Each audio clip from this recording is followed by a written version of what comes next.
Kita satu di dalam doa. Itulah kerinduan kami ya Bapa. Firman-Mu kami pegang selalu. Ketika kami berada dalam pergumulan, ketika kami mengerjakan apa yang menjadi tanggung jawab kami masing-masing. Firman-Mu itu yang memberikan penghiburan dan kekuatan, memberikan harapan, memberikan cahaya ketika kami seperti berjalan di dalam kegelapan. Memberikan kekuatan ketika kami sedang merasa lemah. Memberikan kesegaran ketika kami berada dalam kejenuhan. Bapa di dalam surga, kami bersyukur karena Engkau berbicara kepada kami. Karena itu kami memohon biarlah Allah Roh Kudus buka hati dan pikiran kami. Terangilah kami yang terbatas ini. Supaya ketika kami membaca dan merenungkan kebenaran firman-Mu, firman itu berbicara kepada kami. Menjadi firman yang hidup dan yang menghidupkan kami. Berbicara di dalam aspek-aspek pergumulan kami. Apa yang menjadi pergumulan kami di hadapan Tuhan. Area-area hidup di mana kami terus-menerus bergumul di hadapan Tuhan. Pertanyaan-pertanyaan yang kami naikkan di hadapan-Mu. Kami memohon jumpailah kami di tempat itu. Terima kasih ya Bapa. Dan biarlah kasih karunia-Mu turun ke atas kami. Untuk bungkus hamba-Mu yang penuh dengan kelemahan ini. Kami rindu belajar dari kebenaran firman-Mu. Ya Allah Roh Kudus menuntun kami. Kami berdoa dalam nama Tuhan Yesus, Allah yang hidup. Amin. Bapak Ibu Saudara, mari kita membuka firman Tuhan pada minggu pagi hari ini. Tema kita adalah mengikuti roh atau mengikuti bahaya. Ya, kita sudah sampai di dalam pembacaan Kisah Para Rasul pasal yang ke-21 ya. Kisah Para Rasul pasal yang ke-21 ayat 1 sampai ayat yang ke-14. Kisah Para Rasul pasal yang ke-21 ayat 1 sampai ayat yang ke-14. Baik, jika jemaat sudah mendapatkannya, saya akan membacakan untuk kita mulai dari ayat yang pertama. Ayat yang pertama, sesudah perpisahan yang berat itu, yaitu perpisahan dengan para penatua di Efesus, bertolaklah kami dan langsung berlayar menuju Kos. Keesokan harinya sampailah kami di Rodos dan dari situ kami ke Patara. Di Patara kami mendapat kapal yang hendak menyeberang ke Fenisia. Kami naik kapal itu lalu bertolak. Kemudian tampak Siprus di sebelah kiri, tetapi kami melewatinya dan menuju ke Syria. Akhirnya tibalah kami di Tirus, sebab muatan kapal harus dibongkar di kota itu. Di situ kami mengunjungi murid-murid dan tinggal di situ 7 hari lamanya. Oleh bisikan roh, murid-murid itu menasihati Paulus supaya ia jangan pergi ke Yerusalem. Tetapi setelah lewat waktunya, kami berangkat meneruskan perjalanan kami. Murid-murid semua dengan istri dan anak-anak mereka mengantar kami sampai keluar kota. Dan di tepi pantai kami berlutut dan berdoa. Sesudah minta diri kami naik ke kapal dan mereka pulang ke rumah. Dari Tirus kami tiba di Ptolemais dan di situ berakhirlah pelayaran kami. Kami memberi salam kepada saudara-saudara dan tinggal 1 hari di antara mereka. Pada keesokan harinya kami berangkat dari situ dan tiba di Kaisarea. Kami masuk ke rumah Filipus, pemberita Injil itu, yaitu satu dari ke-7 orang yang dipilih di Yerusalem, dan kami tinggal di rumahnya. Filipus mempunyai 4 anak darah yang beroleh karunia untuk bernubuat. Setelah beberapa hari kami tinggal di situ, datanglah dari Yudea seorang nabi bernama Agabus. Ia datang kepada kami lalu mengambil ikat pinggang Paulus. Sambil mengikat kaki dan tangannya sendiri, ia berkata, "Demikianlah kata Roh Kudus. Beginilah orang yang mempunyai ikat pinggang ini akan diikat oleh orang-orang Yahudi di Yerusalem dan diserahkan ke dalam tangan bangsa-bangsa lain." Mendengar itu kami bersama-sama dengan murid-murid di tempat itu meminta supaya Paulus jangan pergi ke Yerusalem. Tetapi Paulus menjawab, "Mengapa kamu menangis dan dengan jalan demikian mau menghancurkan hatiku? Sebab aku ini rela, bukan saja untuk diikat, tetapi juga untuk mati di Yerusalem, oleh karena nama Tuhan Yesus. Karena ia tidak mau menerima nasihat kami, kami menyerah dan berkata, jadilah kehendak Tuhan. Demikianlah firman Tuhan. Bapak Ibu Saudara yang terkasih di dalam Tuhan, pagi hari ini saya ingin memulai khotbah yang akan disampaikan, yaitu dengan satu cerita atau satu kesaksian nyata dari 5 orang di Amerika. Dan ini adalah kejadian sekitar tahun 1950-an ya.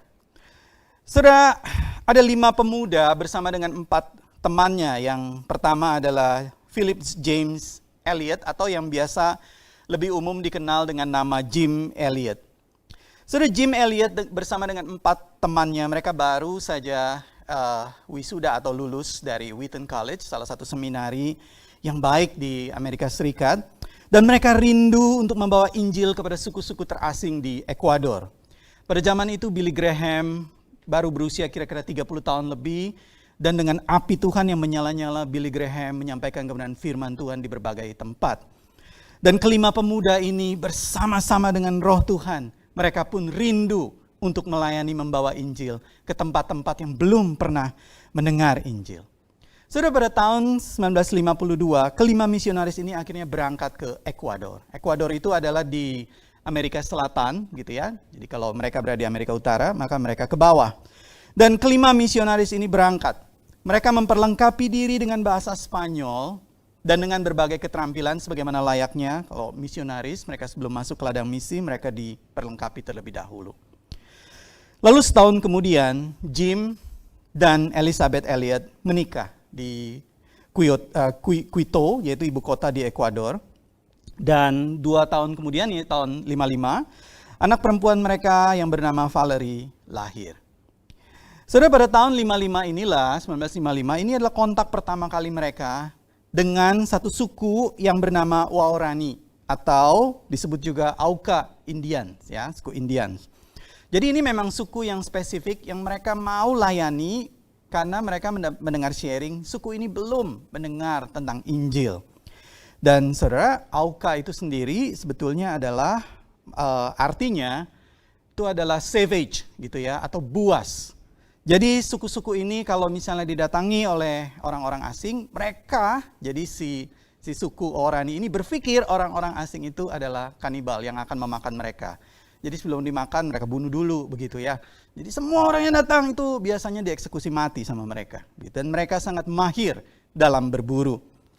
Sudah, ini adalah foto dari kelima misionaris ya, Roger Youderian, Peter Fleming, Jim Elliot, lalu Nate Saint dan Ed McCulley. Apa yang mereka lakukan? Nah, ini adalah gambar dari kontak pertama mereka. Jadi mereka melakukan pelayanan yang disebut sebagai aeroplane ministry, gitu ya. Jadi mereka menerbangkan pesawat sekeliling situ, lalu mereka meneriakan kata-kata Waorani yang sederhana, begitu ya. Misalnya shalom, begitu. Tapi dalam bahasa Waorani, karena mereka terbatas kosakatanya. Jadi mereka sampaikan untuk pertama menarik perhatian, kedua menyampaikan pesan damai, bahwa mereka datang dengan pesan damai. Wah, tidak lama kemudian ini ada 2 orang perempuan ya dari suku itu dan juga 1 orang laki-laki. Nah, itu yang lagi jongkok. Kayaknya bukan makan singkong ya, gitu. Jadi lagi jongkok dan makan sesuatu begitu. Dan dia tertarik sekali. Dia mau ikut ya, sebut namanya Waikiki. Dia mau ikut. Nah, ini foto dari Peter Fleming. Jadi dia mau ikut naik pesawatnya, gitu. Dia tertarik, ya. Akhirnya diajak naik pesawat. Lalu muter-muter naik pesawat, begitu ya, keliling. Lalu tidak lama kemudian pesawat ini diajak terbang rendah. Jadi si Waikiki di dalamnya, lalu diajak terbang rendah dan waktu terbang rendah dia bisa lihat perkampungan dari suku Waorani itu. Dan dia terkejut sekali waktu dia lihat perkampungan itu. Dia lihat juga ada teman-teman dan kepala suku. Lalu dia melongok keluar dari pesawat dan dia teriak begitu. Begitu dia lambai-lambaikan. Itu berita buruk buat ini ya, misionaris ini.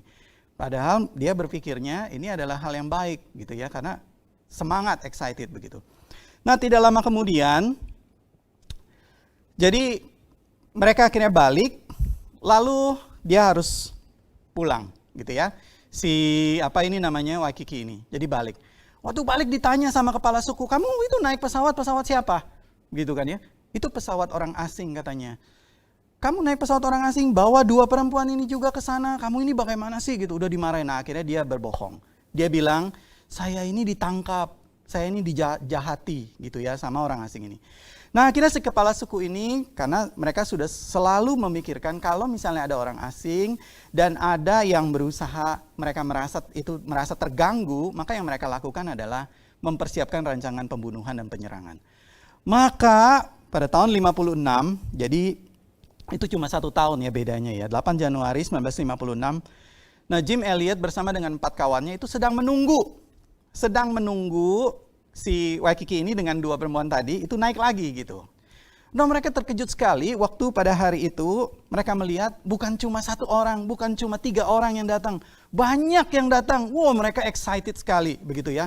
Ternyata Tuhan menggerakkan hati mereka begitu. Suku-suku ini akhirnya mau datang, tertarik begitu. Dan dia langsung telepon kepada anggota keluarga mereka yang berada di kota ya. Jadi ditelepon, nanti sore kami balik ya begitu. Ini ada banyak sekali jiwa-jiwa yang Tuhan percayakan begitu. Bapak Ibu, apa yang terjadi sebetulnya? Kenapa begitu banyak orang datang pada waktu itu? Mereka bukan tertarik dengan pesawat atau dengan berita Injil yang mau disampaikan. Mereka datang sengaja untuk membunuh mereka.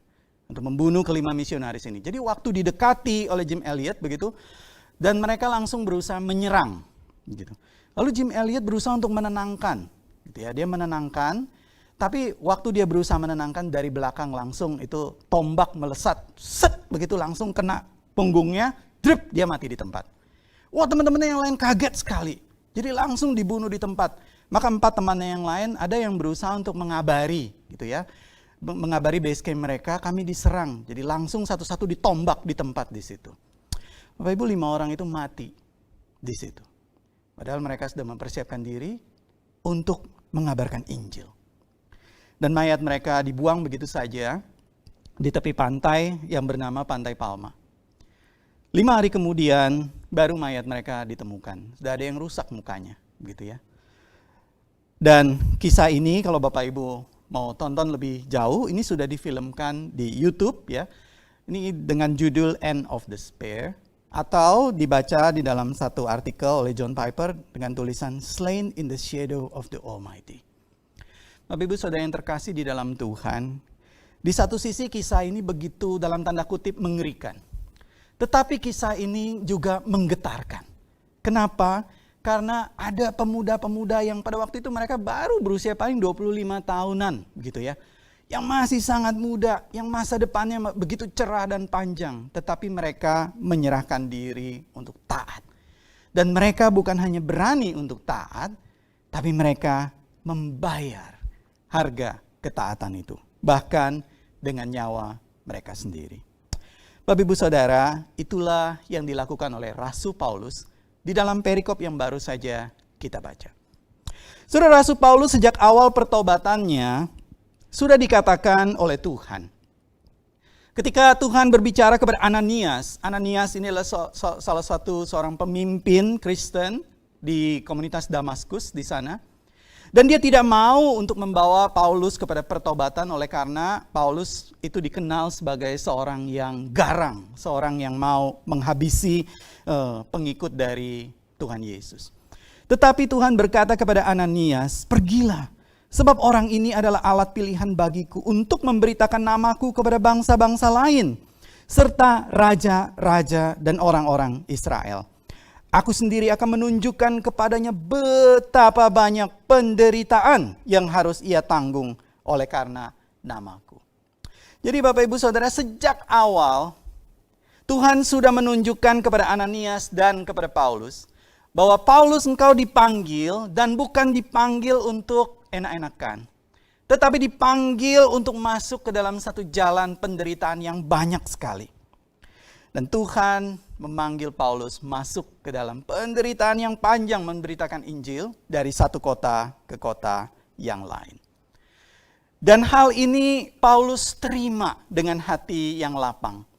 Itulah sebabnya di perikop sebelumnya, kalau kita mendengarkan khotbah minggu yang lalu tentang perpisahan dengan para penatua di Efesus, Rasul Paulus sendiri mengakui Di sana dikatakan, aku senantiasa bersaksi kepada orang-orang Yahudi dan orang-orang Yunani, supaya mereka bertobat kepada Allah dan percaya kepada Tuhan kita, Yesus Kristus.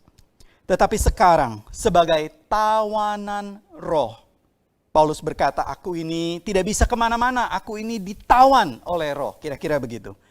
Aku pergi ke Yerusalem, dan aku tidak tahu apa yang akan terjadi atas diriku di situ, selain daripada yang dinyatakan Roh Kudus dari kota ke kota kepadaku, bahwa penjara dan sengsara menunggu aku. Jadi Bapak Ibu Saudara, Rasul Paulus itu pergi mengabarkan Injil bukan dengan tidak tahu bahwa dia akan masuk ke dalam penderitaan yang berat. Dia tahu. Dan dengan pengetahuan itu dia berkata, aku ini tawanan roh. Artinya aku rela dibawa oleh roh masuk ke dalam penderitaan itu. Aku taat. Dan inilah konteks yang kita baca. Karena di dalam perikop ini sebetulnya Rasul Paulus sedang dalam perjalanan menuju Yerusalem. Dan ini adalah sebagai bagian dari tanggung jawab Paulus. Kenapa dia harus ke Yerusalem? Karena di sana ada pusat kerohanian di mana Yakobus, Yohanes, dan Petrus berada di sana sebagai soko guru. Dan Rasul Paulus datang ke sana untuk mempertanggungjawabkan pelayanannya yang sudah dia lakukan selama ini kepada orang-orang non-Yahudi, khususnya kepada orang-orang Gentiles, begitu ya. Karena mereka tidak disunat, tetapi keselamatan yang utama Rasul Paulus katakan adalah kalau kamu percaya dan menerima Tuhan Yesus sebagai Tuhan dan Juru Selamat. Hal ini menimbulkan kegelisahan yang besar sekali. Sehingga Rasul Paulus merasa bertanggung jawab. Ya harus pergi ke Yerusalem dan menjelaskan semua hal ini.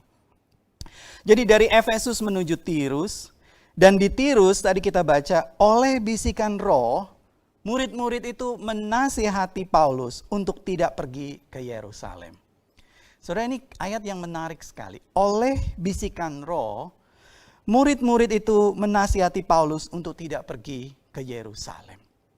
So di sini timbul satu pertanyaan. Mengapa Tuhan yang memanggil Paulus untuk menderita? Tadi kan kita membaca Tuhan sudah panggil dia memang untuk menderita sejak awal. Mengapa Tuhan yang sama juga membisiki murid-murid agar Paulus tidak pergi ke Yerusalem? Karena dikatakan oleh bisikan roh, bukan oleh semata-mata keinginan dari murid-murid itu. Sudah di satu sisi Paulus adalah tawanan roh. Dan ini adalah bentuk ketaatan mutlak ya pada pimpinan Roh Kudus. Untuk pergi ke Yerusalem. Tetapi di sisi lain oleh bisikan roh yang sama. Murid-murid menahan Paulus untuk pergi, untuk tidak ke Yerusalem. Apakah ini adalah satu kontradiksi? Di satu sisi Roh Kudus memimpin Paulus untuk menderita. Di sisi lain Roh Kudus memimpin murid-murid atau gereja setempat untuk udah jangan ke Yerusalem. Saudara, bagaimana kita menjawab hal ini? Mari kita gali lebih dalam bagian ini. Saudara, ada dua kota di sini yang akan kita cermati. Yang pertama adalah Tirus dan kita akan fokuskan di dalam ayat yang keempat B ya di situ ya, Kisah Para Rasul pasal 21. Saudara, di dalam bahasa aslinya, di dalam bahasa Yunani itu sebetulnya dikatakan oleh bisikan roh murid-murid itu menasihati, itu ada di dalam satu rangkaian yang menempel begitu ya. Jadi cuma dikatakan elegon dia tu pneumatos. Elegon itu berarti menasihati. Dia tu pneumatos itu berarti melalui gitu ya, melalui dorongan atau melalui gerakan dari Allah Roh Kudus. Nah, saya tuliskan di sana adalah melalui penyataan roh. Jadi Roh Kudus di sini menyingkapkan kepada murid-murid penderitaan yang Paulus akan alami. Bukan berarti Roh Kudus meminta mereka menahan. Jadi sebetulnya ini adalah satu penyingkapan. Nah, saudara, elegon itu adalah satu ungkapan di mana murid-murid itu menasihati Paulus. Dan uniknya itu ditulis dengan satu tensis yang disebut imperfect indikatif aktif. Maksudnya apa? Saudara, maksudnya adalah tensis ini biasanya digunakan kalau di dalam struktur Greek itu untuk menjelaskan satu tindakan berulang-ulang. Jadi bukan satu kali. Jadi kalau dikatakan oleh bisikan roh murid-murid itu menasihati Paulus. Nah, karena Rasul Paulus dan tim waktu itu tinggal kira-kira 1 minggu ya, 7 hari di sana. Maka kemungkinan hari Senin ada satu murid yang menasihati Paulus, udah jangan ke Yerusalem lah, begitu ya. Besoknya ada lagi yang datang ke dia. Janganlah Paulus, bahaya itu. Lagi pula juga ini Roh Kudus udah membukakan bahayanya. Hari Rabu ada lagi yang datang sama dia. Hari Kamis ada lagi yang. Jadi setiap hari kemungkinan besar itu ada orang yang menahan Paulus untuk jangan ke Yerusalem. Tapi Paulus tetap pergi. Respon Paulus adalah dia berangkat dan dia meneruskan perjalanan. Dan murid-murid itu berlutut dan berdoa menghantar mereka. Ini adalah ketika mereka berada di Tirus. Bapak Ibu, mari kita melanjutkan bagaimana dengan ketika mereka berada di Kaisarea. Saudara, waktu mereka berada di Kaisarea juga ada satu pola yang sama ya. Di sana dikatakan, demikianlah kata Roh Kudus, beginilah orang yang mempunyai ikat pinggang ini akan diikat lalu diserahkan ke dalam tangan bangsa-bangsa lain. Ini adalah penyataan yang diberikan melalui Nabi Agabus. Saudara, apa maksudnya kata Roh Kudus di sini ya? Lalu dikatakan murid-murid itu bersama-sama di tempat itu mereka meminta supaya Paulus jangan pergi ke Yerusalem. Nah, saudara, kata meminta di dalam bahasa Yunaninya di sana dikatakan parekalumen. Nah, sama ini juga digunakan tensis yang sama seperti waktu mereka berada di Tirus. Artinya ketika mereka meminta Paulus jangan pergi ke Yerusalem, mereka memintanya berkali-kali. Itulah sebabnya kalau kita membaca di bagian belakang perikop dari di Kaisarea itu Paulus berkata, "Kenapa kamu menyusahkan aku?" begitu. "Kenapa kamu sedih?" begitu, menangis. Jadi mereka berkali-kali. Jadi Bapak Ibu Saudara yang terkasih di dalam Tuhan, apa respon Paulus? Dikatakan ayat 13-14. "Mengapa kamu menangis dan dengan jalan demikian mau menghancurkan hatiku? Sebab aku ini rela bukan hanya untuk diikat, tapi juga untuk mati di Yerusalem oleh karena nama Tuhan Yesus." Dan murid-murid ini berkata, "Jadilah kehendak Tuhan." Bapak Ibu Saudara yang terkasih dalam Tuhan, jadi di sini kita bisa melihat bukannya ada konflik atau kontradiksi di dalam pimpinan Roh Kudus, tetapi ada dua hal yang berbeda. Yang satu adalah penyataan dari Roh Kudus, yang satu adalah respon dari murid-murid. Ketika dikatakan bisikan Roh Kudus mengungkapkan penderitaan yang akan dialami oleh Paulus. Tetapi ketika murid itu berkata, "Jangan Paulus, jangan pergi ke Yerusalem." Ini adalah ungkapan kasih dari murid-murid itu. Nah, saya membuat bagan di sini, ya, membuat tabel. Kita bisa melihat ada pembedaan di situ ya. Jadi di Tirus dan di Kaisarea ternyata pola yang digunakan itu sama. Ya. Jadi diawali dengan narasi pembuka, lalu ada penyataan ilahi. Kalau di Tirus itu oleh bisikan roh, tetapi di ayat yang ke-10 sampai ayat yang ke-12 di sana itu dikatakan oleh nubuat Nabi Agabus. Lalu ada respon dari murid-murid, itu adalah ungkapan kasih persaudaraan. Lalu setelah itu dilanjutkan dengan respon Paulus dan ada dukungan dari murid-murid. Jadi saudara, kita bisa melihat di sini ada satu pola yang sama diulang-ulang. Nah, dengan pola yang sama ini kita bisa melihat bahwa ternyata tidak ada kontradiksi di dalam pimpinan Roh Kudus. Apa yang bisa kita petik dari kebenaran firman Tuhan ini? Saudara, yang pertama kita bisa melihat bahwa Tuhan memanggil kita untuk taat, menjadi saksinya. Menghadirkan Injil kasih karunia dimanapun kita berada. Sama seperti Tuhan memanggil Paulus, sama seperti Tuhan memanggil kelima misionaris itu. Tuhan panggil untuk taat. Nah, tetapi untuk taat itu ternyata ada harga yang harus dibayar. Dan Tuhan panggil kita untuk berani membayar harganya. Tetapi juga ada poin ketiga untuk cerminan kita. Untuk taat, kita membutuhkan dukungan dari murid-murid yang lain. Mereka berlutut, mereka mendukung, mereka mendoakan supaya kehendak Tuhan itu bisa dilakukan. Bapak Ibu Saudara, ini adalah refleksi sederhana ya yang bisa kita petik, tetapi tidak mudah untuk dilakukan. Saudara, tidak diragukan banyak anak Tuhan yang rindu untuk taat kepada Tuhan. Menghadirkan Injil dan kasih Tuhan di dalam hidup sehari-hari. Tetapi tidak banyak yang berani membayar harganya. Saudara, seringkali kita akan tetap taat selama ketaatan itu atau panggilan ketaatan itu tidak mengusik zona nyaman kita. Misalnya itu tidak mengusik jam tidur kita. Itu tidak mengusik misalnya angka di dalam tabungan kita. Atau itu tidak mengusik kenyamanan-kenyamanan di dalam kehidupan keluarga atau pekerjaan dan lain sebagainya. Tapi kalau kita perhatikan di dalam Alkitab memang ketika Tuhan memanggil, itu Tuhan pasti mengusik. Begitu. Dia mengusik orang yang sedang berada di dalam zona nyaman. Musa dipanggilnya ketika sedang asik-asiknya mengembalakan. Daud dipanggilnya. Abraham dipanggilnya. Begitu juga Paulus dipanggilnya. Begitu juga dengan kita dipanggilnya. Justru di saat-saat di mana kita sedang merasa sudah ajak gitu ya, sudah mantap, sudah nyaman, sudah beres semuanya, dipanggilnya kita. Dan ketika Tuhan memanggil, Dia mau kita bayar. Sudah harga yang kita bayar bisa bermacam-macam. Tentu Tuhan bukan menginginkan sebuah kesaksian yang membabi buta. Namun Dia merindukan hati yang rela untuk kita berani taat. Bahkan jika untuk itu kita mungkin akan kehilangan berbagai kenyamanan hidup. Sudah mungkin kehilangan kenyamanan ini mungkin tidak sama persis dengan Rasul Paulus. Kehilangan nyawa di situ ya, atau kehilangan kebebasan. Tapi mungkin kehilangan zona nyaman di dalam hidup kita bisa macam-macam bentuknya. Mungkin itu berarti ketika kita sudah pulang kerja dan kita sudah lelah sekali, tetapi oleh karena kita ingin taat kepada Tuhan, kita tetap membacakan firman Tuhan bagi anak-anak kita. Mungkin harga yang harus kita bayar itu berarti adalah bangun lebih pagi oleh karena kita ingin bersekutu dengan Tuhan di dalam doa dan firman-Nya. Mungkin harga yang harus kita bayar itu adalah bermacam-macam. Pengampunan, kata-kata kasih, dan lain sebagainya. Saudara Paulus berani membayar harganya. Dan harga yang Paulus bayar itu adalah mahal sekali. Yaitu dia membayar dengan keutuhan penyerahan diri. Dia katakan, aku bukan hanya rela diikat atau diserahkan, bahkan untuk menyerahkan nyawaku, aku sudah siap. Dia katakan demikian.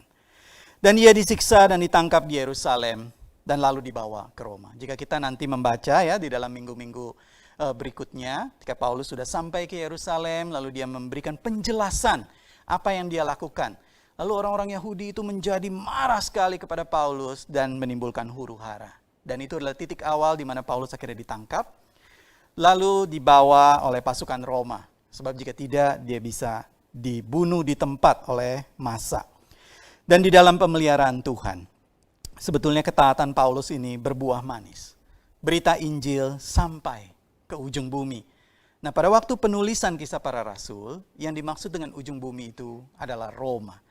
Jadi kalau kita membaca Kisah Rasul 1 ayat yang ke-8 dikatakan, kamu akan menjadi saksiku, kamu akan menerima kuasa kalau Roh Kudus turun ke atas kamu, dan kamu akan menjadi saksiku di Yerusalem, Yudea, Samaria, dan yang terakhir sampai ke ujung bumi. Dan Paulus memenuhi semua itu, sampai ke ujung bumi, sampai ke Roma. Dan itu dipenuhi bukan karena kenyamanannya, tetapi justru karena dia meninggalkan zona nyamannya. Justru karena dia ditangkap. Akhirnya dia bisa dibawa ke Roma, dia bertemu dengan kaisar, bertemu dengan raja, bertemu dengan pemimpin-pemimpin, dan dia bersaksi tentang Injil. Saudara, kita melihat bahwa justru dari ketaatan itu berbuah manis. Dan bukankah ini juga teladan ketaatan dari juru selamat kita, yaitu Tuhan Yesus. Junjungan kita yang memberikan teladan kepada kita. Dia bukan hanya mengasihi kita dari sorga dan berkata, aduh kasihan sekali kamu sudah berjuang lelah dalam hidup sehari-hari kena pandemik, misalnya begitu ya. Aduh bergumul begitu dengan pekerjaan sehari-hari, tidak. Tetapi Tuhan kita, dia datang ke dalam dunia di dalam ketaatannya kepada Allah Bapa. Dia membuktikan kasihnya. Dia membayar harga ketaatan itu. Filipi mengatakan bahkan sampai mati di atas kayu salib. Dan apa buah manis dari ketaatan dan kasih Tuhan Yesus? Yaitu keselamatan orang-orang yang percaya kepadanya. Kita jadi bisa datang kepada Allah Bapa dengan kasih karunia. Bahkan orang-orang yang belum percaya kepada Tuhan Yesus, mereka bisa diselamatkan. Saudara masih ingat tadi kesaksian di awal ya, para misionaris kelima orang ini. Saudara, kalau kita membaca atau mendengarkan kisah ini, hati kita tidak bisa ditahan, rasanya miris dan kasihan dengan mereka. Mengapa tidak? Sebab berita Injil belum disampaikan, tapi mereka semua sudah mati. Bahkan tidak ada traktat yang diberikan, tidak ada ayat Alkitab yang disampaikan, tidak ada doa yang diberikan bersama. Mereka semua sudah mati di tempat. Tetapi ternyata, disinilah kuasa Tuhan itu luar biasa sekali bekerja. Sudah apa yang terjadi? Saudara, sekalipun 5 orang pemuda ini mati di tangan para suku-suku yang bengis itu, istri dan keluarga mereka tidak tinggal diam. Nah, ini adalah Elisabeth Elliot yang saya beri lingkaran ya. Itu bersama dengan Valerie, pada waktu itu masih kecil sekali ya. Masih kecil sekali. Dan bersama dengan anggota keluarga dari kelima misionaris ini. Mereka tinggal di kota waktu itu. Apa yang mereka lakukan ketika mendengar berita bahwa kelima orang yang mereka kasih ini mati di tempat? Mati dengan rusak dan lain sebagainya. Apakah mereka akhirnya putus asa dan pulang? Kembali ke Amerika dalam zona nyaman mereka? Ternyata tidak. Saudara, apa yang mereka lakukan? Mereka melanjutkan pelayanan dari kelima misionaris ini kemana? Ke suku yang sama, ke suku Waorani itu. Saudara, apa yang mereka lakukan? 2 tahun setelah peristiwa penyerangan itu, tahun 58. Jadi Elisabeth Elliot bersama dengan beberapa anggota, mereka terus melayani. Karena sebetulnya ada 2 orang perempuan yang sudah punya image yang cukup baik ya, atau punya kesan yang baik terhadap kelompok misionaris ini. Tetapi oleh karena sebagian besar dari suku itu, termasuk kepala suku itu marah sekali, mereka tidak berani. Nah, Elisabeth Elliot dengan tekun, mereka terus tetap menyatakan kasih kepada suku ini. Dan mereka melayani selama 2 tahun. Saudara, apa yang terjadi setelah 2 tahun pelayanan dari para perempuan yang luar biasa ini? Saudara, Tuhan memberkati pelayanan mereka dengan buah-buah pertobatan, termasuk orang-orang yang menombak Jim Elliot bersama dengan kawan-kawannya, mereka bertobat. Mereka menyesali segala perbuatannya, mereka menyadari bahwa apa yang mereka lakukan itu salah, dan mereka menerima Tuhan Yesus sebagai Tuhan dan Juru Selamat. Itu karena ada harga yang dibayar.